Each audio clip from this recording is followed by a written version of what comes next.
Hi everyone, welcome to the show. This is Dan Moorhead. He's the CEO of XRP. They invest in crypto and blockchain companies. This is Carolyn Wilkins, and she's one of the Bank of Canada's governors. So she's one of the central bankers for the Bank of Canada. Now listen to what Dan Moorhead has to say. Needed to do that. Carolyn, first for you. The question about Ripple and XRP, would you be willing to comment on whether that can become a security or not? I think, what do you think? I don't think I should comment on that. Okay. Not that I have any inside information, but I probably shouldn't. I'm happy to. So it's an interesting one. I was at a conference with the CEO of Ripple. We've been investors there since 2013. And the panelist asked him a question I didn't even know was true. He said that 19 out of the top 20 protocols are now based outside the United States. And he's number 20, and he's in a lawsuit with the SEC. He's probably going to move to Singapore. So as an American citizen, I think it's terrible that the government is scaring productive companies out of our country and to elsewhere. And it's the opposite of the internet, right? The US government literally built ARPANET and then gave sales tax subsidies to Amazon to help them grow, and gave all kinds of indemnifications to make the internet happen in the United States. And I think as a citizen, we've gotten a lot of benefit of having all the major internet companies here. And I think it'd be unfortunate if the SEC and others scared, blockchain to other countries. But the punchline is I don't know. It's a federal court case, and in about 6 months, a judge is going to tell us. We'll find out. So in 6 months, the judge is going to tell us. He's an early Ripple investor. He knows this space very well. He probably talks to a lot of people, and he thinks in 6 months we're going to know some information. The other part of this is he says that Ripple's probably going to move to Singapore. Now, regulatory capture means that the incumbents are controlling the regulators, right? So I've always viewed this case as kind of a delay tactic to stall what the progression that Ripple's making. So if they move to Singapore, they kind of bypass all of this and can move full speed everywhere outside the United States. Now, I think it would be a disservice to them to actually have to do that, but it comes with some advantages. Now, this is the next part. Listen to this. Last couple of things are just kind of why it's interesting to investors or people that trade is it's still really, really small relative to all the things it's disrupting. And so that's why a lot of people are interested in it as kind of an alternative asset class or an alternative place to invest. And the last thought is I think the Fed has created an enormous bubble in bonds that's created an enormous amount of inflation. And so blockchain could be the asset that's safe from all of the kind of repercussions of what's coming as this bond bubble is popped.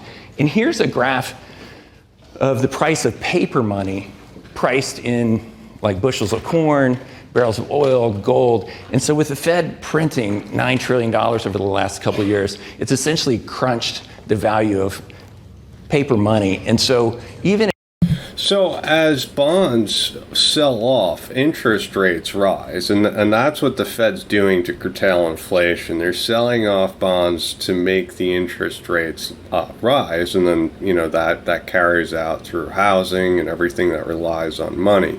So we've been in this epic bond run, right? So now that's coming to an end because the Fed has to curtail inflation. Now yields are at an all-time low, meaning bonds are at an all-time high.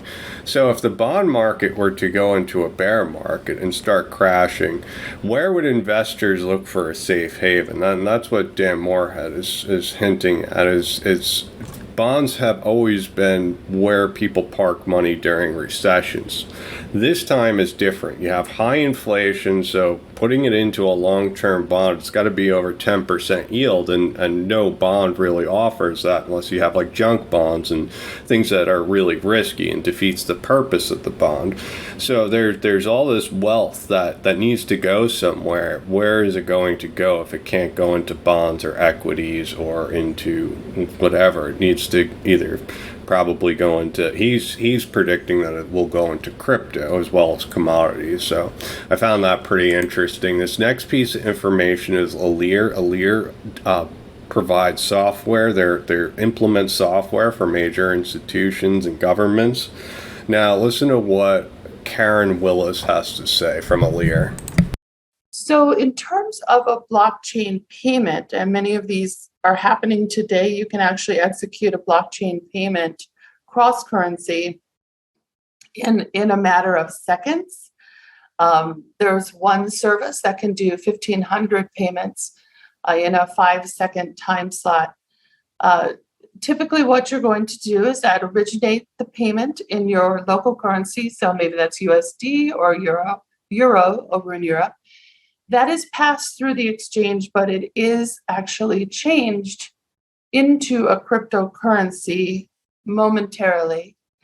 And then the cryptocurrency is exchanged again into the currency of the payment for the beneficiary. All right, so ELIRE, the Karen Willis from ELIRE just described on-demand liquidity, and she has Bitcoin and Ethereum in here, but we know that XRP is best suited for this. RippleNet also provides this, so it's one key solution. Now these are some of the partners that ELIRE, well, some of the people that have used ELIRE, some of the companies, customers that have used ELIRE. You can see Wells Fargo, HSBC, as well as Oracle. So they're partners with Oracle, and they provide software to everyone that wants Oracle solutions. So here's some of the partners. Now, one of their partners is FIS, and FIS is a Fidelity payment system. So this is another demonstration that they had on their website, on their YouTube channel. ELIRE Inc. is showing FIS, and that they're a partner with FIS, meaning that they will provide the software to all their customers. Now listen to this. As well as Ripple or plenty of other these kind of services like Hyperwallet, we connected directly from the payment hub through that. So all right, so they're connected to Ripple as well as PayPal, and they have this integration. So you have banking infrastructure here where you see SWIFT and all these large banking products that plug into FIS, and they're integrated. They have Ripple integration, so they can send money through this platform from SWIFT through Ripple, or from eBricks to Ripple. So it's integrated, and all their customers have this. So this next piece of information is this 10% of worldwide GDP by 2027 to be stored using blockchain technology through the World Economic Forum. Now, the global GDP is 84.71 trillion. So that's 8.47 trillion would be 10% of that. So by 2027, 10%, 8.47 trillion by 2027 stored on blockchains, right?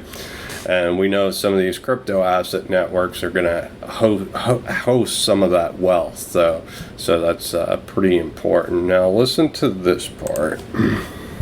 Payment vendors that we wanted to share with you. There is, again, several sources that have scored the fintechs. And the top 8 that are noted right now is Circle, Chainlink, WeTrade, Stellar, and Veeam, and Robinhood and Ripple. There are also ERP vendors. SAP, Oracle, and Microsoft are all heavily involved in blockchain as well. They have their own tools. And the card vendors, MasterCard, American Express, and Visa, they have all recently, in the last, say, 3 to 5 years, they've gotten very significant patents around blockchain and some of these new products that they're developing. So ELIRE provides this software. They're software implementers. So any of these customers, they provide these software to to use, right? So they can provide software, and they're an Oracle partner. So Oracle is kind of like Google. They partnered with the government, and they provide all software to all the government agencies. So it looks like ELIRE has been best practices implementing government cloud and lessons learned successful implementations at multiple national laboratories, including the U.S. Navy.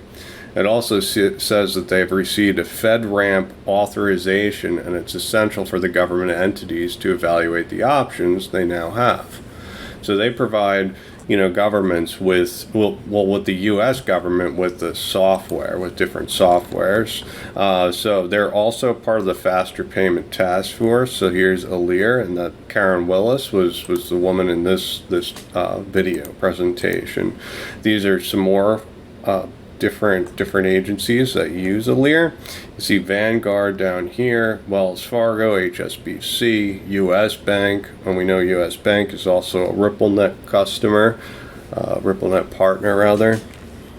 And you see, there's some pretty big companies that are tied with ELIRE. Now, ELIRE also mentions fintech solutions such as R3 Corda, RippleNet, Currency Cloud, which is also a RippleNet partner, and they've created their own software as a service. So I hope you guys enjoyed this video. Tell me what you think in the comments below. Please like and subscribe. Thanks.